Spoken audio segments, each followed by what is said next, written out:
பரிசுத்தராய் இருங்கள் என்று கட்டளை கொடுக்கிறாரே நம்முடைய ஆண்டவர்.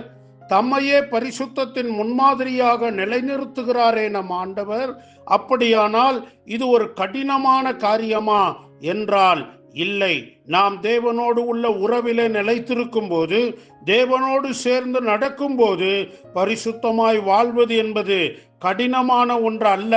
கர்த்தரை பிரியப்படுத்துவதே நம் வாழ்க்கையின் ஆசையும் விருப்பமும் நோக்கமும் மனமுவந்து செய்கிற காரியமுமாய் இருக்கும். ஆகவே பரிசுத்தம் என்று தேவன் சொல்லும் போது பிரித்தெடுக்கப்பட்ட ஒரு வாழ்வு, உலகத்திலே இருந்து, உறவுகளிலே இருந்து, நண்பர்களிலே இருந்து, உலகத்தின் பாவங்களிலே இருந்து பிரித்தெடுக்கப்பட்டு கடவுளுக்காகவே பிரதிஷ்டை செய்யப்பட்ட வாழ்க்கையை தான் பரிசுத்த வாழ்வு என்று சொல்லுகிறோம். ஆகவே ஆண்டவருக்காக நாம் இருக்கிற இடத்திலே, நம்முடைய நண்பர்கள் மத்தியிலே, குடும்பத்தினர் மத்தியிலே கிறிஸ்துவை பிரதிபலிக்கிற, கிறிஸ்துவின் சுபாவத்தை காட்டுகிற வாழ்க்கை வாழ்வோமானால் அதுவே பரிசுத்த வாழ்வு.